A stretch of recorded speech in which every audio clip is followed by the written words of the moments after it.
네, 오늘은 2월 12일 금요일입니다. 본문은 누가복음 13장 10절에서 21절의 말씀, 누가복음 13장 10절에서 21절의 말씀이 되겠습니다. 제가 말씀을 읽도록 하겠습니다. 예수께서 안식일에 한 회당에서 가르치실 때에 18배 동안이나 귀신 들려 앓으며 꼬부라져 조금도 펴지 못하는 한 여자가 있더라. 예수께서 보시고 불러 이르시되 여자여 내가 내 병에서 놓였다 하시고 안수하시니 여자가 곧 펴고 하나님께 영광을 돌리는지라. 회당장이 예수께서 안식일에 병 고치시는 것을 분내어 무리에게 이르되 일할 날이 엿새가 있으니 그동안에 와서 고침을 받을 것이요 안식일에는 하지 말 것이니라 하거늘 주께서 대답하여 이르시되 외식하는 자들아 너희가 각각 안식일에 자기의 소나 나귀를 외양간에서 풀어내어 이끌고 가서 물을 먹이지 아니하느냐. 그러면 18배 동안 사탄에게 매임받은 이 아브라함의 딸을 안식일에 이 매임에서 푸는 것이 합당하지 아니하냐. 예수께서 이 말씀을 하심에 모든 반대하는 자들은 부끄러워하고 온 무리는 그가 하시는 모든 영광스러운 일을 기뻐하니라. 그러므로 예수께서 이르시되 하나님의 나라가 무엇과 같을까? 내가 무엇으로 비교할까? 마치 사람이 자기 채소밭에 갖다 심은 겨자씨 하나를 같으니 자라 나무가 되어 공중의 새들이 그 가지에 깃들였느니라. 또 이르시되 내가 하나님의 나라를 무엇으로 비교할까? 마치 여자가 가루 서말 속에 갖다 넣어 전부 부풀게 한 누룩과 같으니라 하셨더라. 아멘. 네, 어떻게 명절 잘 지내고 계십니까? 오늘 본문을 통해서 어김없이 하나님께서 우리 각자에게 또 깨닫게 하시는 은혜와 또 순종의 열매들이 우리 가운데 있기를 소망합니다. 자, 우리 예수님께서 이제 안식일에 또 회당에서 이제 가르치시는 사역을 하고 계십니다. 그런데 18회 동안이나 귀신 들려서 꼬부라져 있는, 그래서 조금도 펴지 못하고 있는 여자가 보입니다. 이 18년, 이 18회라고 하는 것은 40이라는 숫자도 그렇고 18이라는 숫자도 그렇고 이 많은 이라는 의미가 있습니다. 많은 시간들, 이 조금도 펴지 못했다, 이제 앞에 풋노트 달았지만 이게 그 단어적으로 보면은 영원히라는 의미도 있습니다. 그래서 조금도 또는 영원히 펴지 못하고 있는 여자. 자, 그러니까 이 여인은 너무나 오랜 시간 어둠의 권세에 붙들렸는데 영원히 붙들려 있는, 그래서 조금도 펴지 못하는 이 여인의 모습을 지금 보여주고 있는 것이죠. 자, 아무 대안도 없고 소망도 없고 그런 절망뿐인 정말 죽은 것도 같은 시간을 보내고 있는 여인의 모습을 보여주고 있습니다. 자, 이 여인의 모습은 결국 누구의 모습을 대변하고 있는 것일까요? 예, 그렇습니다. 바로 우리 모두의 범죄한 모든 인생들을 대변하고 있습니다. 어둠의 권세에 끊임없이 사로잡히고, 그래서 아무 대안도 없고 소망도 없는 그런 완전히 죽은 자와 같은 이 고통스러운 이 여인의 모습은 죄와 사망의 권세에 붙들려 사는 모든 인생들을, 모든 범죄한 인생들을 그대로 대변하고 있다라고 볼 수 있죠. 자, 이제 중요한 건 뭐냐면 우리 예수님께서 보셨다라는 겁니다. 제가 이 누가복음 강의하면서 제가 누가복음이 갖고 있는 중요한 단어들이 몇 가지가 있는데, 하나는 마침이라는 단어였고 또 하나는 보시고라는 단어죠. 우리 주님께서 보셨다는 것이죠. 여러분, 이 여인을 아무도 보지 않았다는 거예요. 자, 당연한 것이었죠. 그 당시에 이 로마의 어떤 압제도 있었고 참 많은 병자들이 있었고, 그래서 그냥 그런 거죠. 여기에는 어떤 대안도 없고 소망도 없기 때문에, 기대도 없기 때문에 그 여인의 고통에 대해서 공감하거나 또 같이 이해하거나 그것을 특별히 주목해서 보는 사람이 없었습니다. 그냥 귀신 들려 참 부정하고 가까이 갈 수 없는 더러운 부정한 소망 없는 그런 죄인, 그냥 그렇게 여기죠. 그 여인을 주목하거나 그녀의 고통을 인식하는 사람은 없다는 것이죠. 그런데 우리 주님이 보셨다는 겁니다. 여러분, 우리가 한 이불을 덮고 사는 부부도요, 그 아픔을 다 공감할 수 없습니다. 때로는 홀로 울 때도 있는 거죠, 그죠? 그런 이제 그런 사람들이 있을 수 있는데, 사실은 참 많은 사람들 속에 우리가 같이 묻혀 살지만 홀로 견디는 거죠. 우리 인생이라는 것 자체가 어쩌면 이 죽음 앞에 서는 그날까지 참 홀로 걸어가야 될 길목에 있다는 것이죠. 그냥 이 여인도 사실은 이 어둠의 권세에 고통하는 이 여인도 아무도 인식하지 못한 이 여인의 고통을 이 여인 혼자 버티며 견디며 있었던 것이죠. 그런데 누구는 보셨다는 거예요. 온 우주의 창조주, 그 크신 하나님, 그 독생자 예수 그리스도께서 보셨다는 것입니다. 여러분도 오늘 이 단어에 참 위로받기를 소망합니다. 하나님이 보십니다. 우리 주님께서 보고 계십니다.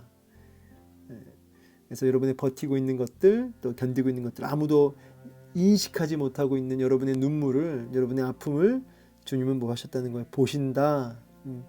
주님이 보시면 근원이 마련한 줄로 믿습니다. 주님이 보시면 근원적인 회복이 일어난 줄로 믿습니다. 여기에 회복과 부흥의 역사가 일어나는 것이죠. 주님이 보심으로 진정한 회복의 역사, 보시고 그 여인을 부르십니다. 여자여, 내 병에서 놓여 병이 놓였다. 선포하시죠. 그랬더니 안수하십니다. 사실은 그냥 보시고 끝나는데, 보시고 부르시고 터치하시는 모습 보게 돼요. 원래는 이 하혈하는 이 혈루증 여인도 그렇고, 이 귀신 들린 여인도 그렇고, 사실은 부정한 여인이잖아요. 부정한 여인을 터치하면 어떻게 됩니까? 부정이 전가되는 거죠. 그런데 오히려 역으로 주님의 터치가 임하니까 어떻습니까? 주님의 의와 주님의 회복의 역사가 그 여인에게 전가되는 것이죠. 오늘도 이 주님의 터치가 여러분 인생과 여러분의 가정과 여러분의 자녀 가운데 임하기를 소망합니다.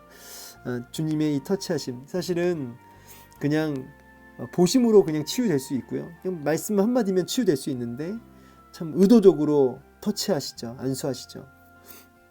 여기엔 주님의 이 여인을 향한, 이 죄인을 향한 주님의 애틋한 사랑도 느껴집니다. 그랬더니 어떻게 됩니까? 즉시 곧 나아집니다. 회복됩니다. 이것이 주님의 어떤 권세와 주님의 능력을 잘 담고 있죠. 즉시로 회복되는. 그 여인이 이제 하나님께 영광을 돌립니다. 여러분, 우리 하나님께서 부르시고 또 보시고 부르시고 또 터치하시는 이유가 뭐라고요? 우리 하나님께 영광 돌리는지라, 이 삶을 위해서 이런 은혜를 베푸시죠. 여러분, 역으로 얘기하면 우리가 하나님께 영광 돌리는 삶이라고 하는 것은 여러분 스스로의 어떤 열정과 의지에서 기인한 것이 아니라 끊임없이 주님이 바라봐 주셔야 하고, 그 주님이 나를 불러주셔야 되고, 또 내게 터치 안수하시는 그 은혜를 끊임없이 지속적으로 입을 때에 우리가 하나님께 영광 올려드리는 삶을 살아낼 수 있는 것이죠. 그러므로 우리는 날마다 주님 바라봐 주시기를, 오늘도 내게 주님의 안수하심이 임하기를 그렇게 갈망하며 그 은혜를 목마른 사슴이 시냇물 찾기에 갈급함같이 갈급해야겠죠. 그 은혜뿐인 거죠. 은혜로 구원받아 은혜로 살아가다가 은혜로 성화를 이루어가며 은혜로 주님 품에 안기는 것이죠. 처음부터 끝까지 뭐예요? 오직 은혜, 오직 은혜. 영광을 돌렸습니다. 자, 그랬더니 이 감격스러운 이 눈물의 현장에 찬물을 끼얹는 회당장이 등장합니다. 회당장이 뭔 일이냐고.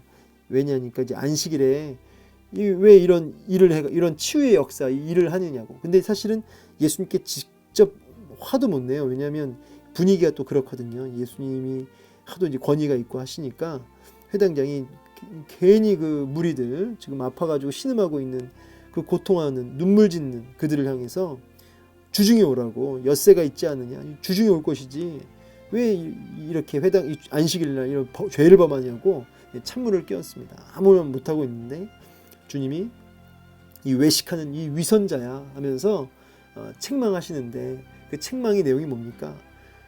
안식일날 사람들이 소 나귀, 그러니까 짐승들을 그 외양간에서 어떻게 됩니까? 풀어가지고요. 물 먹이고 또 풀도 먹이고 꼴도 먹이고 한다는 거죠. 근데 그거에 대해서는 아무 말 안 터니. 응? 하물며 내가 이 18년 동안 18년 동안 사탄에게 매인바되어서 고통하는 내 딸을 이 매임에서 풀어서 물을 먹이고 참된 자유를 주는 것이 합당하지 아니하냐라는 주님의 답이에요. 여기에 모든 사람들이 기뻐하는, 그리고 반대한 자들은 부끄러워하는, 참 너무 감격스러운 장면이죠. 이 위선자들의 문제는 뭐예요? 제가 써놨지만 너무 무지했다는 거죠. 안식일을 기억하여 거룩히 지키라. 그 율법의 단어는 알고 있었지만 그 율법에 그 담겨 있는 그 목적, 그 내용, 율법의 정신은 무지했다는 거죠. 단어는 알았으나 그 단어 안에 감춰 있는 아버지의 마음, 그 율법의 정신이 쏙 빠진 이런 무지함. 그리고 동시에 그들이 어쨌든 예수님의 그 권위가 막 올라갈수록 자신들의 권위가 실추되는 어떤 그런 걸 느끼면서 위기감을 느낀 거죠. 그러니까 어떻게 돼요? 막 소리치면서 예수님을 대적하고 이런 은혜의 현장 앞에 감격하고 하나님께 영광을 돌리는 것이 아니라 찬물을 껴안고 있죠. 이런 교만함이. 그래서 이런 위선이 결국 이런 무지와 교만에서 흘러나오는 것이죠. 여러분, 제가 그런 맥락에서 도전하는 것은, 여러분, 우리가 설교를 많이 듣죠. 그죠? 또 큐티도 지금 꾸준히 하고요. 그러나 우리가 무지할 수 있다. 이 회당장 정도 되면 얼마나 성경을 줄줄줄 하겠습니까? 그런데 너무나 무지했다는 거죠. 이 무지한 이유가 뭐라고요? 마음, 하나님의 마음을 읽지 못하는 거죠. 단어는 있지만 뭐가 없다고요? 마음이 없다고요. 그래서 여러분, 설교를 듣든 큐티를 하든 거기서 뭘 읽어내셔야 돼요? 하나님의 마음을 읽어내셔야죠. 마음을 읽으셔야죠. 그래서 그 무지함에서 벗어나셔야 됩니다. 하나님 마음에 대해서 너무 무지한, 그야말로 동상이몽, 몸은 교회에 앉아있고 몸은 제자라고 하면서 주님 따라가지만 전혀 주님 마음 헤아리지 못하고 있는 이런 무지함, 거기서 위선이 나오고요. 또 교만, 그렇죠? 사실은 이 물을 먹이고 하는 이런 건 이제 자신들한테는 이제 이익이 되잖아요. 이런 뭐 짐승들, 자기들은 이익이 되니까 그건 아무 말 하지 않다가, 그죠? 근데 이런 자신들의 어떤 위협이 되는 건 예수님의 사역에 대해서는 또 이렇게 그것이 문제라고 얘기하는 거예요. 그야말로 진리가 코에 걸면 코걸이고 귀에 걸면 뭐예요? 귀걸이가 되는 거죠. 입맛에 맞게 얼마든지 진리를 가지고 자기에게 맞춰져 이렇게 해석하는 이런 부분이 있는 거죠. 그래서 이런 그들의 무지와 교만을 가리켜서 외식하는 자들아, 위선자들아 하면서 주님의 책망이 선포되고 있습니다. 그리고 저는 여기서 이제 우리들의 어떤 위선도 돌아볼 수 있어야 된다. 우리가 얼마나 무지한지, 혹시 또 얼마나 우리가 코에 걸면 코걸이, 귀에 걸면 귀걸이식으로 하나님 말씀을 받진 않은지, 우리의 어떤 교만까지도 좀 돌아보았으면 좋겠고요. 그리고 이 18회 동안 고통 속에 있는 여인에게 참된 자유를 주신 주님의 이 오신 목적, 예수님께서 오신 목적을 우리가 여기서 분명히 알았으면 좋겠어요. 예수님이 오신 목적이 뭐예요? 우리에게 이런 회복의 역사를 주시기 위한 거죠. 그리고 이것이 안식일날 이루어져야 되는 거예요, 사실은. 그래서 저는 이 안식일날 의도적으로 주님이 이렇게 역사하셨다. 왜요? 진짜 안식 주시는 분이 누구다? 진짜 안식이 나 예수께로부터 나온다. 이 부분을 분명하게 계속해서 드러내 보이고 계시는 거죠. 진정한 희년, 진정한 안식, 그것이 예수 그리스도를 통해 주어진다는 거죠. 이 부분을 이제 보여주시는 거고요. 그리고 이제 마지막 그러므로, 그래서 오늘 본문의 결론, 그러므로 하나님 나라는 어떤 곳이냐라고 이제 이 역사의 이 에피소드의 이제 결론이 이렇게 연결됩니다. 하나님의 나라는 하면서 마치 사람이 자기 채소밭에 갖다 심은 겨자씨 하나를 갖다. 참고로 이제 번역을 심은이라고 했지만 유대인들의 농사법은 보통 씨를 이렇게 던집니다. 흙 뿌린다 그런 거죠. 그래서 왜 성경 비유 보면은 뭐 길가밭, 돌짝밭, 바위, 그다음에 뭐 가시밭, 좋은 밭 이렇게 씨가 뿌려졌다고 했을 때 하나하나 이렇게 심는 게 아니라 이렇게 던지기 때문에 이제 그런 말씀이 비유가 나오는 거죠. 자, 이 겨자씨 비유를 하는데 작잖아요, 그죠? 그런데 그게 파급력, 이게 나무가 되어서 큰 나무가 되어서 공중의 새들이 거기서 쉬게 되는, 하나님의 나라는 이처럼 너무나 미약해 보이고 작아 보이지만 그것이 엄청난 영향력을 끼치고 큰 나무가 되어서 이 공중의 새들, 뭐 이렇게 참 방황하고 아프고 힘든 죄인들, 그런 모든 인생들이 거기서 참된 안식을 누리게 되는 하나님 나라의 어떤 이 부분을 얘기하시는 거죠.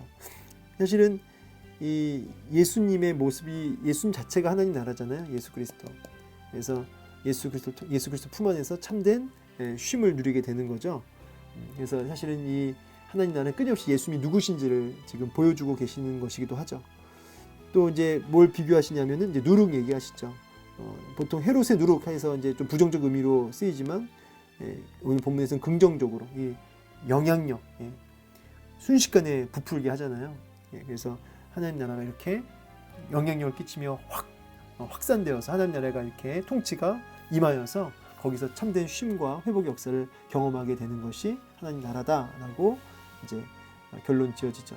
그래서 이제 결국 예수님을 통해서 참된 안식과 쉼과 회복의 역사가 있고 그것이 계속 확산되어져 가는, 하나님 나라가 확장되어 가는 역사가 이제 일어날 것을 얘기하고 계시는 거죠. 오늘 말씀을 이제 보면서 오늘도 어김없이 저희가 한 말씀을 좀 붙잡자라고 한다면은 이 18회 동안 고통했던 이 여인의 모습을 나의 모습과 이렇게 좀 비교하면서요, 이 주님의 보시고 부르시고 터치하시는 이 주님의 이 놀라운 그 은혜의 역사를 좀 기억했으면 좋겠습니다. 그래서 궁극적으로는 하나님께 영광을 돌리는 우리의 삶이 되기를 소망합니다. 감사합니다.